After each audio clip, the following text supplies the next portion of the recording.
First of all, new cats. Those of you who are fans of my cat clickbait may or may not be aware that he died unexpectedly at the weekend. It was very sad. But now we have these 2 new kittens to look after. And even though we're atheists who don't believe in an afterlife, we believe that there's some sort of afterlife for felines only. So I also kind of think clickbait might be some sort of god that was temporarily reincarnated, but it's just a theory at this stage. Who's to say? Who's to say? Okay, let's guess what we're doing today? We're doing a famous segment called Reading Mormon Apologetics So You Don't Have To. Today's article that we are going to be reviewing is by the infamous Greg Trimble. For those of you who don't know who Greg Trimble is, he's like the Matt Walsh of Mormonism. If you don't know who Matt Walsh is, you live in a happier world than I do.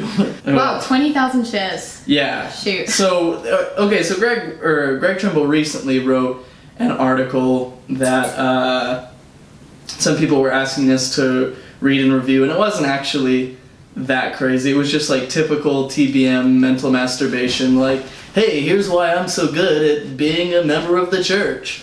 And it's like, that's not really, I mean, it's too easy. It was 3 types of Mormons in the latter days. There are only 3 types. Of course he's the good type.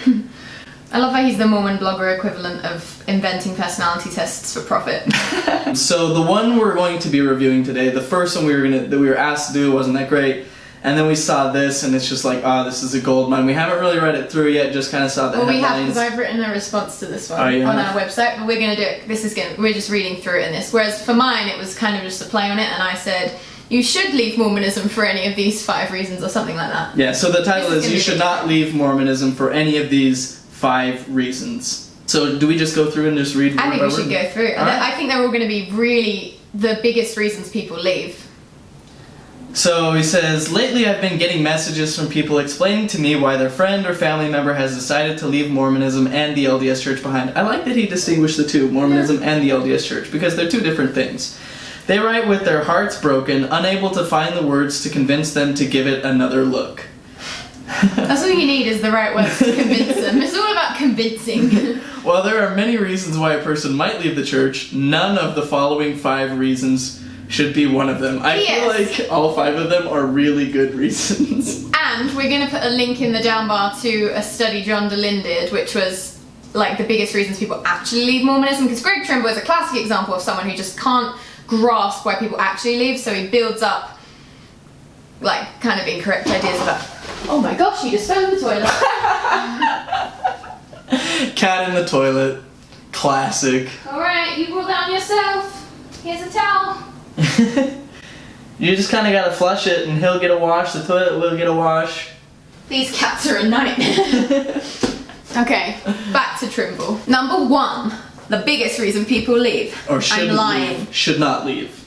Being offended. Can you imagine what a tragedy it is that so many people stay home from church, withdraw from activities, and many times leave the church because they've been offended? It's almost unfathomable to me that a person would ever let someone keep them from coming to church. We've all been offended. The first thing I'd say about that is that when people don't come because they're offended, I feel like, though that's not a super common reason why people don't go, when it is, it's usually because they've been hurt or rejected, or it's bigger than just like being offended. Right. It's like, you have insulted me in the way that you've given a lesson. You know what I mean? Like gay people, for example. They've just been totally rejected, or they've just had such little sensitivity. They've been treated with such little sensitivity that it's like, it's so much bigger than just being offended. Well, here's the idea. It's like, he's asserting that you should stay in a place that hurts you as a human being, that is negative to your sense of well-being. And also, the way that the Mormon congregation system is set up, you can't shop around for congregations. It's stuck to your geography. So it's not like, oh, I don't like this congregation, I'll go to a different one. It's like, if you don't go to this one, you're not going at all. Yeah. So it's like kind of they set themselves up to be in a situation that's harmful for them, or the idea that like something someone says actually hurts your sensibilities as a human being. Right. Like saying things that you just totally disagree with. Why should you be expected to stay in that situation? And it's like very easy for Greg Trimble to say, I cannot fathom this, because like someone's made a rude comment to him once, but he doesn't know how it feels to be completely marginalized and like beaten down by I mean, even like doctrine itself, you know? Yeah, and or have no friends to be constantly judged. It's like, that's a great reason. Do things for your personal happiness, not to just be part of the crowd. He's sipping on the pillow with his toilet paws. Okay. There are people out there that have no clue and are rude. They say and do things that can hurt your feelings, make you mad, and make you never want to come back. They're oblivious in their actions, and you're left wondering, why would I want to be around this person? Or why would I want to come to church with these people? In saying that, we've got to keep in mind that we have the power to choose whether to be offended or not. Oh, that old nugget. Many times, if we're offended in one place, we'll no doubt be offended in another. So, like, immediately it's putting the blame on you. If someone's hurt your feelings and it's affecting you, it's your fault. I wish someone would have said that to Jesus when he went and purged the temple. Like, hey man, this was your choice to be offended. On you. Yeah. If you find yourself being offended often, then ask yourself an honest question. Do I get offended often in other aspects of my life? I mean, like, legitimate point, but you'll probably notice that it's people in general that bug you, not just Mormons. What a sweeping generalization! Based on what? Based on what? I love how he says something, I cannot fathom this, and then just tries to explain to someone. And then I'm going to explain everything you should feel about this situation that I can't even fathom. I have no personal experience with this, I don't know what it feels like, but here's the reason why you should reconsider everything that you're going through. Okay, listen to this line. Unless you just bolt yourself inside your house and buy a golden retriever, no matter where you go, you're going to run into people that bug. Why is the golden retriever so inherent in that, like... He must have been a product of the 90s where golden retrievers were seen as a sign of, like, familial stability. Oh, like the picket fence. Yeah. I was just thinking, why is the golden retriever in there? Weird people are everywhere, in every church. So the people that are offending you are weird. Look at this fact as an opportunity to be Christ-like and forgive those people that are not being very nice to you. But he loves using ellipsis. I love how he said to be Christ-like and to forgive the people, and then he wrote an article that was like, stop pretending that Christ was accepting of everyone and everything. It's like, come on, But don't Greg. leave the church because of it. It's not worth depriving your kids of those beautiful lessons on modesty in primary, your friends and everyone else within the church, not to mention the Lord and all the blessings of your presence at church because of one oblivious person and your choice to be offended. Again, kind of assuming it's one oblivious person. Yeah, instead of like 14 million. 100 oblivious people in your ward. Okay, this is a juicy one, Tan. Alright, the second reason you should not leave the church. Not understanding the doctrine. I just want to start off by saying, understanding the doctrine is the number one reason for leaving the church. Absolutely. The reason people stay in the church is because they don't understand the doctrine. Also, I had a friend who'd recently messaged me. We were really good friends in school and through different church things. And he messaged me saying that he's having doubts and things, and one of his biggest things is he can't pin down what doctrine actually means. Because it's kind of like the show, Whose Line Is It Anyway? The doctrine is made up, the doctrine doesn't matter. You know, the scriptures are made up, the doctrine doesn't matter. It's impossible to know what is official LDS doctrine. I guess, like, God loves you would be technically but even that, there's statements about it being not unconditional. Yeah. Elder Nelson said that Christ's love is conditional, so it's like, they're like, oh, if it comes from the prophets, then it's doctrine. And it's like, okay, here's something that was said by the prophets. Well, it's got to be all the prophets. Okay, they said this. Oh, it's got to be approved in general conference. Okay, well, this was approved in general conference. It's got to be in a proclamation. No, not that proclamation. That was an old proclamation. Only the modern one that's nice to read. Okay, let's read this. Okay. If you were going to help your kids build a tree fort... Can't relate. He uses ellipses so much. Someone should teach him just some basic writing. Yeah, come on, Greg. You're a popular blogger. I remember when I used to use a lot of ellipses, and Is that embarrassing now? Yeah, it's embarrassing. I'm gonna say it like how the ellipses would actually work. If you were going to help your kids build a tree fort, you probably would have them centralize their fort near or around the trunk of a tree. Unfortunately, what a gross assumption about my tree fort building ability. Unfortunately, too many people skip the basics and go right to the farthest branches of the tree to try to get a quicker, better view. AKA, you gotta be fully brainwashed in this stuff before we can hit you with polygamy. It's basically when they say like the furthest doctrine or the deepest doctrine, it's like, no, this is just the most unpleasant doctrine the church chooses not to focus on. This was once the central doctrine of the church. Yeah. Try not learning about polygamy when polygamy was being practiced. You're like, I'm just not ready. Yeah, good luck. Do you know who else wasn't ready? Helen Mar Kimball. Yeah, no, that's so crazy. Ready. That's like, okay, no, yeah, polygamy is the root, the foundation, the trunk. The reason Mormonism grew to how it is today was polygamy. It's all polygamy. Just because you don't understand something right now doesn't mean it isn't true. People hear about one obscure quote here and there and jump ship. If you hear something that seems strange, ask yourself, is it really? Okay, let's do a little test with that. Let's think of an obscure quote that seems strange. This is from Prophet Brigham Young, Journal of Discourses, Volume 4, page 219. The time has been in Israel under the law of God, the celestial law, or that which pertains to the celestial law, for it is one of the laws of that kingdom where our Father dwells, that if a man was found guilty of adultery, he must have his blood shed, and that is near at hand. And just in case you thought that was just one obscure quote, Brigham Young also said in the Deseret News, will you love your brothers and sisters likewise, that when they have committed a sin that cannot be atoned for without the shedding of their... when they have committed a sin that cannot be atoned for without the shedding of their blood, will you love that man or woman well enough to shed their blood? That is what Jesus Christ meant. Wow, that's really weird. Is it really, though? I don't know, because there's 5 more pages of quotes exactly like On that. Blood Atonement, 5 more pages. We'll put a link in the down bar. Is there a possibility that it just seems strange because you haven't heard it before? Yeah. It's our human nature to balk at things we've never heard before. Just don't let your initial reaction to something you hear for the first time overpower the many times the Holy Ghost has confirmed the truth to you in the past. Tan, do you know what? I think we need to go back to church. We do. Those thousands of hours of obscure quotes we've read. Yeah. I mean, were they really that strange? I love how the idea That's of like a little bit of obscure wife-stealing among quotes. friends. What is wife stealing among friends? Obscure quotes in official church publications. Yeah. I mean, 150 years of obscure quotes. I've never heard of the. Shall I take over? Yeah. People quickly forget. I'm sorry. People quickly forget how logical it is that the restoration took place, and how illogical it is that someone like Joseph Smith could have come up with all of it on his own. Because it's so illogical for a person to start a religion for financial gain. And it's completely illogical when you look at the text and notice that it's strikingly similar to other texts that were available at Joseph Smith's time that he probably did read. And some of it's like word for word similar. Sam, I can't even understand what you're saying right now. It's all so illogical. So illogical and obscure.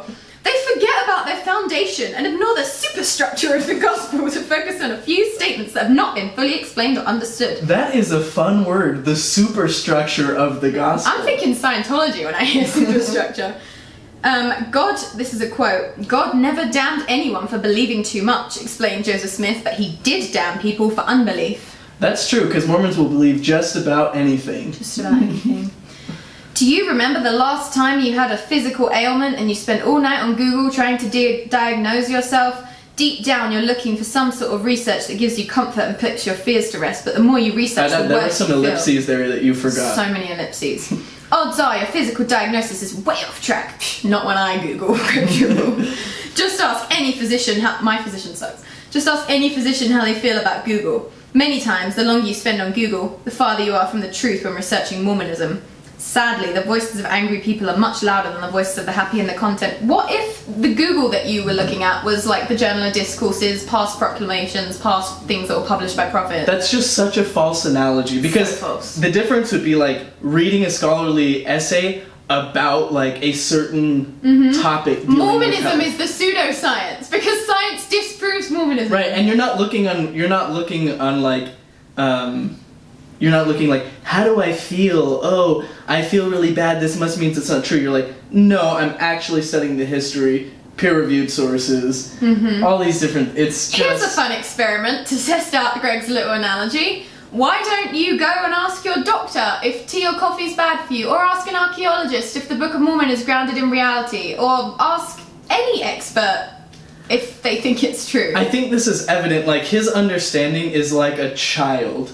And I think this is his explanation of what dealing with anti-Mormon literature is. It's just weird stuff on This Google. must be his experience with it. Is like a fleeting experience with one thing written online, one obscure quote and being like, oh, that's weird, and then not going any further. That's gotta be, he hasn't like actually studied it out, or he'd know that there's so much more to it than that. Here's a gem. The church is an open book. I hear people are leaving the church because they hear a doctrine, which is probably not even a doctrine, that was talked about long ago. Taught about, insisted upon by church leaders. Added to the temple rituals. Because they are just finding out about it, they assume the church's been lying. Blah, blah, blah, blah, blah, blah, blah. It was right there in church publications. You can say that again, Greg. If the church wanted to cover up, they wouldn't have printed it. Well, they are also taking these books out of print, which might tell you something. Yeah, and Joseph Smith did destroy a printing press. So I feel like the print is a bad thing to bring up.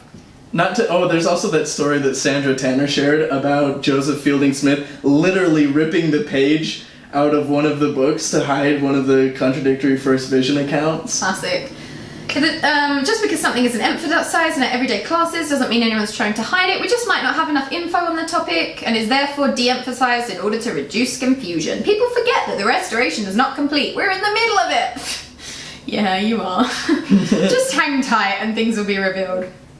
I just love it. It's just stay ignorant, stay ignorant. Ignorance is strength. Number 3, the third reason you shouldn't leave Mormonism, it's just too hard. That's what she said. Helen. Classic. Helen Markinpool. 3 hours of church, callings, meetings, keeping the Sabbath day holy, tithing, word of wisdom to your mission. These are just a few of the things that get people going down the path of leaving the church. No. And the things that actually keep them in the church. No, yeah, have you ever met anyone who was like, it was just too hard? I've never met a single... I've met people who maybe were like, they've always been like less active than the most devout because like, you know, they just don't want to be obsessed with this church that isn't fulfilling them, but... Yeah, well, no, yeah, getting people just so caught up in all these things is common brainwashing tactics. Yeah. So it's funny because I feel like, and this was shown in John Delen's study, is that most of the people who leave were actually really involved in the church. And ask us how many times we read scriptures hour-wise on a daily basis. Keeping the Sabbath day holy? Are you kidding me? I used to ask my roommates like to not play music. I know. Because it was like, unless it was like Motown. If I was on a road trip that was like 7 hours, I would definitely think it was better to starve than to like get food on the way or something. You would do road trips on the Sabbath? Yeah, I've been in the car with you on the Sabbath and we only listen to church music. Or like meetings, I was literally in meetings from like 6:30 till 5 in the afternoon. Tithing? Word of wisdom to your mission? The kinds of people that find those things too hard probably just like live a more relaxed type of the church rather than leave because of it. Right, and like how, And also, okay, so if you go on, he says, these are just a few of the things that keep people going down the path of leaving the church. The church conflicts with some things that people want to do, and bugs. Right? So why not search the internet for something that will somehow make the church not true? Who's done This is just so inconvenient. I'm gonna look for things I'm gonna figure this. It's actually, in our experience, it's the people that have like the weaker testimonies in that they're not as active that are way less likely to Google anything about the church because they just want it to sort of just like be a part of their culture. Yeah. They don't want to know that it's not true. Then I won't have to do all that stuff. Right? Look.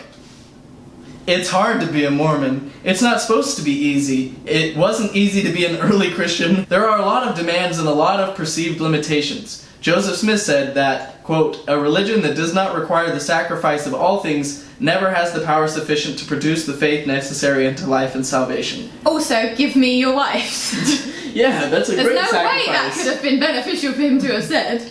For the last 2 years, I've been teaching early morning seminary. God bless you. That means I'm up at 4:30 a.m., prepared and ready to give a lesson to 30 plus teenagers. Then I work all day because I don't receive any financial compensation for my church service. I get home as soon as I can to spend time with my family, and then I've got to get ready for another lesson and to wake up early the next day. Saturday is sometimes free, but then it's off to church on Sunday. It's tough. But what else would I be doing with my time? Oh wait, what else would I be doing with my time? you could maybe like have interests, maybe Have do some hobbies. exercise. You and your family could spend more than just like a quick dinner before you rush off to something else, and then Get you have some to get friends. to bed early. Maybe if you had like a life that didn't just... Maybe charity work, volunteering. Isn't that You adopt perfect? some kittens. Isn't from that a perfect rescue? for a cult? Just to like occupy someone's time Yeah. so fully that And they they don't don't have see time it. to like research or find out that there's an enjoyable life outside of your overwhelming This schedule. whole point, he thinks he's helping his cause, but this is just like one of the classic signs of a cult. They keep you so busy you don't have time to get outside of it. Okay, I've thought about this long and hard. Okay, well let's see what he's. Oh, there's more in this one? What is the alternative to all of the things I listed above? If I didn't go to church for 3 hours on Sunday, what would I be doing? Well, I could get in a football game. Did that make me happier? If I don't have a calling, where do I find as many opportunities to serve others? Literally anywhere, Greg! Because your calling isn't You aren't serving serving anyone. people. You're not doing good for anyone. That's not humanitarian service. It's just like a circle jerk. How is sitting in a meeting making the world better? Serving others is universally recognised by doctors and psychologists as being good for your health and a precursor to happiness. I guess callings can't be a bad thing then. Yeah, they can, because you're just sitting in a room of other men, all of whom are privileged and white, and you're not out helping real people. You're just, the only way you want to help them is getting them back in the cult. They're not all white and they're not all privileged, Sam. They're not, but the ones in callings are. I guess callings can't be a bad thing. Is Sabbath day observance, but it's my only day off, you might say. Well, what better way to spend the day than dedicating it? Well, what better than to spend the day dedicated to spending time with family and relaxing? You're That's not spending family and completely true. relaxing. My dad was a bishop growing up, and he was never home on Sundays. Ever. And it sucked because he wasn't with his family. You'd like to be 10% richer and not pay tithing? You'd probably spend that money on something frivolous anyway, like 98% of Americans do anyways. Try telling that to Tanner. I recently read a thing that said that the non-religious are just as likely, if not more Just as likely, likely. to give charitable donations. And you're giving it to someone who's actually doing good instead of like, I don't know, building a mall. And then he says, why not donate to a worthy cause like the church? Because your 10% is going to build malls and keep up this organisation that isn't helping people. It's not humanitarian aid, it's just tithing. It's just going to perpetuating this system that's doing nothing. Blah. The word of wisdom keeps me from having fun. Or just like having a cup of tea. Do I even need to go into this one? A mission? Where would I be without this? On top of all of this, if we're going to... Oh, come on, Greg. He's used the incorrect your. Ugh. Oh, how are we supposed to trust you to comprehend anti-Mormon literature? I just want to comment on the word of wisdom thing. As someone who for my whole life said, I don't need drugs and alcohol to have fun. I can do it without. It's like now being on That's the other still side of that, true. it is still true. You don't need that. That's like being like, I don't need to be on roller coasters to have fun. It's like, good job. Awesome. It's just like a type of having fun. I don't need to watch movies every single day to have fun. I don't need to do anything fun to have fun. I've got the church. It's everything I need. It's like, it's just one kind of fun thing to do. Like, it's just such a, they just can't even comprehend. We're about to move on to the crown jewel of Greg's list. Okay. 4. The fourth reason you should not leave the church is, dun dun dun, anti-Mormon literature. Read the first sentence. That term just sounds so outdated I know. too. It sounds like something It's that they culty. said in the 60s. It's really culty. It's like- literature? Yeah, like communist propaganda. The Joseph Smith papers. It just sounds so like no one else would call it As that. if anyone leaves the church, because we've said it a million times before, but just because of something someone wrote that isn't. That isn't true. For me, much of the anti-Mormon literature that comes up is in fact more evidence of the church being true.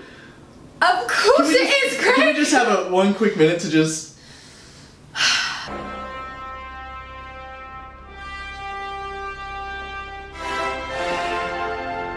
Yeah, when I found out about 14-year-old girls being married off against their own will, it really strengthened my testimony of the prophet Joseph Smith. And when I found out about Brigham Young teaching blood atonement and Adam God theory, it just really helped me feel closer to God. I just love this attitude.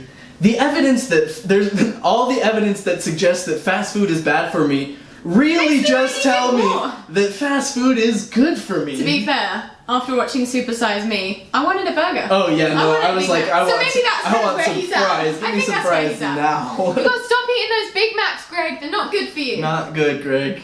I've been grateful for much of it. I'm because, remember, his idea of anti-Mormon Right. literature is a comment, an obscure comment. Found on Google.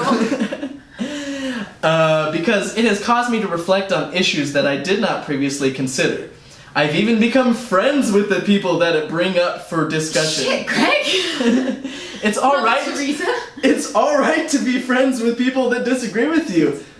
Thanks, Greg. Who knew? You are a good human being. This has revolutionized my whole idea of sociality. I just can't. What you have to realise is that no anti-Mormon literature is unbiased. Here's why it is. Because it's not putting a spin on things. The church deliberately doesn't include certain things on their website and deliberately spins all the other stuff. If you've read any of the essays on LDS.org, you know that. The church has the biggest reason to be biased. Joseph Smith, the words he literally wrote in a newspaper hundreds of years ago, they're just his words. There's no spin on that. You're just reading what he said. So it is unbiased. I mean, your interpretation might be biased. Or less biased. Sure, I mean, like, he was biased, but I'm saying, like, if you don't interpret it, like, you're just reading it, you put on your own bias. It itself isn't biased, right. If you know what I mean, like, as a source. Yeah. That is why it is called anti. It's called anti because you're in a cult. Similarly, you're probably not going to get an unbiased opinion from a devout Mormon either. That's good for saying that. Christ underwent the same scrutiny. Exact same. And also, probably false. The anti that was published about Christ would make even the most loyal follower of him question their Christianity. Where are you getting that from? How do you know that? But we don't give it much attention because we know that it was written by his enemies, do we? What is the anti... I've never read any kind of, like, from that time anti... I mean, I've heard that people don't like him, and I mean, he was killed. You ought to listen to some Marilyn Manson. Okay. Well, no, I mean, if you actually get into anti-Christ literature like Bart Ehrman, you'll also see that as unfounded. I think his next paragraph is actually kind of spot on. If you're presented with anti-Mormon literature, then it's only fair you research both sides equally and tenaciously. Nailed it, Greg. If only you had done the same. If only Greg. we had. When I come across something strange, I research it and then sit on it.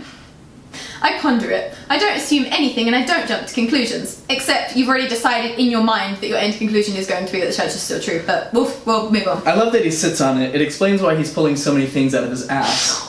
I won't make a rash decision on the matter. I consider all of the things that we don't know where we just got cut off, but we're just going to carry on. He said, I won't make a rash decision on the matter. I consider all of the things that I currently accept and believe and then ask myself why I'd be willing to believe the topic at hand. Unwilling to believe the topic at hand. And I said that would be like a scientist who'd done a bunch of experiments and then did a new experiment with better information and found out that his previous beliefs about the topic were false. Imagine if he sat down and was like, why am I not willing to keep my existing beliefs just because there's new evidence? What's wrong with me? Except it would even be worse than that. It would be like a person going into science who had never done it before, who just had all these preconceived notions about how the world works, learning how it actually works, and then saying, I don't know. What reason do I have to give up my faith? I mean, that is how Christians do it with science. Then there's a whole bit where he uses the seer stone. I feel like a lot of people like Greg Trimble trying to seem progressive now use the seer stone as an example. Now that the church has actually said something about it, whereas before it was anti-Mormon literature. It was. And also, like, the seer stone is by no means... I mean, we could kind of get on board with the seer stone. Like, I was alright with it. It's only once you go beyond that and you realise, well then, okay, if the words were appearing on the stone... Why were there all these errors that Joseph then had to edit out? Like, it just doesn't make any sense. That's the part. It's not just it's not the things, it's the implications that they're willing to consider. It's like, oh yeah, Joseph Smith practiced polygamy. I'm okay with that. And it's like, but what does that actually mean when you break it down? How did he implement it? It's just... Yeah. Did he lie about it? Yes. Like, maybe instead of just sitting on these things, you should actually, like... No. He researches both sides tenaciously. Oh, and equally. Oh, okay. This is just one of the classic... It's funny how he says, like, don't read anti-Mormon literature, essentially, but then he says he researches both sides equally. Come on. This is just one of the many classic examples of something that needs to be thought through and not exaggerated. In our day, we say, don't make a mountain out of a molehill. Great. The next one is the best one. Wait, we missed his example. Oh, yeah, you talked about this here, so you're right. Yeah. Last reason you shouldn't leave the church. Sin. Many times, sin leads people to one or more of the items listed above. Nope. Sin leads people to anti-Mormon literature. You're just reinforcing all the incorrect and negative assumptions. You're making things worse for everybody, Greg, you asshat. Once again, we've linked in the down bar John Delin's study of where people actually leave. Real, like, he's making things worse. It's just not based on reality. This isn't where people are leaving. I've written about this before, but I feel like Christian empathy is all about taking on other people's sufferings and knowing how they actually feel. And Greg has done nothing to understand what people who leave the church actually go through. This is a great example of starting with a conclusion in mind and being unwilling to accept truth. It's just a total straw man. Okay. Our spirits are declaring, as much as we don't want to recognize it, sin is a big deal to people. Our spirits are declaring war on our flesh when we sin.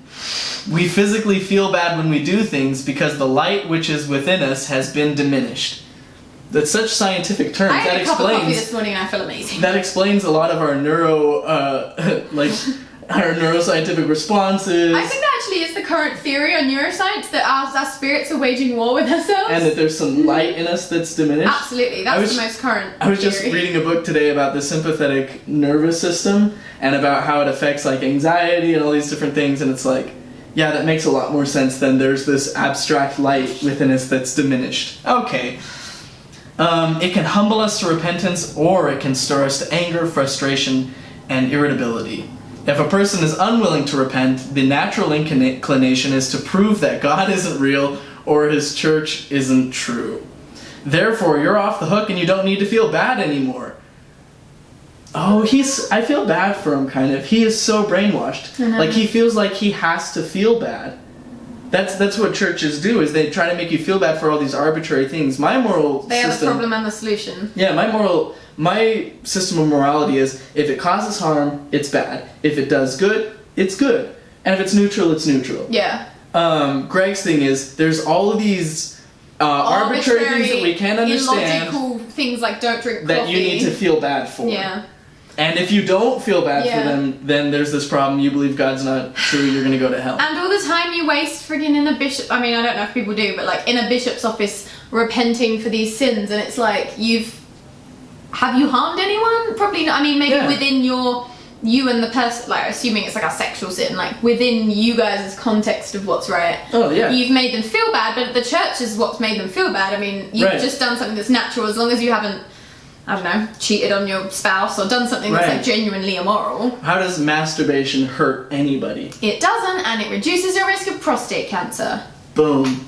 But like, you should feel bad for it. But like, feel bad and like spend a lot of time in like agonizing over it and like becoming a more anxious, socially withdrawn person and like less healthy and less stable, and spend less time doing real things that make you better. And then also, which will feed the cycle of guilt and shame, which just makes it worse and worse. Piers Tanner's a raging anti-Mormon, and he didn't ever sin, as far as I could gauge. I mean, beyond, I don't know, saying an unkind word in a moment of frustration in his head. What did you even do? Nothing. I did a lot of things bad. Well, it's just all about getting off the hook. Guilt is present and it must be removed. By just letting go of it, Greg. Just stop feeling bad for these arbitrary things. But that's not Greg's way, of course. You either remove the commandments that caused it to be a sin, bingo! Or you ask Christ to remove the sin. If you are too embarrassed or proud to admit your mistakes, then the 4 items above become attractive ways out of the church and thereby away from the guilt. Fuck you, Greg. I'm just imagining like a teenage girl or something reading this and like being told, like, let's say she's like messed up with her boyfriend, and it's like, she's not too embarrassed or proud. Who wants to go to an old man and tell them what? Yeah, who like... It's not right. It's weird. Yeah. It's wrong and it's gross. There's a reason you feel weird about it. And you're gross, Greg. No, I take that back. That was me. But this article is grotesque. No, you are gross, Greg. I mean, this article is gross. And we're going to judge you based on that. Yeah. Conclusion! It is hard to repent, so it might seem easier to justify the church being false and find a church or way of life that doesn't hold you accountable for your actions. No, Greg. Causing harm to people, hurting people is what's bad, and that's what you're doing right now, is hurting people by enforcing these negative stereotypes that actually deepen the chasm between people who are transitioning out of the church for legitimate reasons and the body of faithful church members who don't have any concept of why these people actually leave. You're ruining Christian empathy for all these people and making it harder for the people in that camp. Fuck you. How are you a thought leader? I love the LDS church. I haven't found anything that makes more sense. It's probably time to look a bit harder then. I sin. I see anti-Mormon literature. The work is hard sometimes. I don't understand every single thing that has come out of every church leader's mouth. And I've been offended a time or two. He just gets it. He just has obviously walked a mile in everyone's shoes. Really I really feel like he gets me and why I Oh, yeah. But, okay, I've been offended a time or two. But the things I know. And that is why I keep coming back. Oh my gosh, she's made this into an audio podcast. Ew. I refuse to listen. That sounds so cringy. Well, this has been great. You've made some excellent points. Greg Trimble does it again. Back at it again with the white man explanation. Yeah. Well, if you want us to do more article reactions, let us know. If you liked this video, give it a thumbs up. If you love Greg Trimble, why? Sorry. Why? What's going on? What happened in your childhood? Here are 5 good reasons for leaving the church. It's not true. Not true. It hurts people. It hurts people. It makes no sense. Makes no sense. Taking advantage of you and your money, your time, and your family's resources. It's a waste of your time. You want to sin, aka you want to have a fulfilled life on your terms, living your truth, doing things that make you feel good and help you feel like your best self. Ultimately, as John DeLynn said at his Ex-Mormon retreat, people leave the church ultimately, and join the church, for emotional reasons. As much as we did tons of research and it was a very logical conclusion to us that the church wasn't true, it was only once we realised, like, wow, people are actually being hurt by this, that we had the strength to leave. So it is all a very emotional thing. Peace. Bye, guys.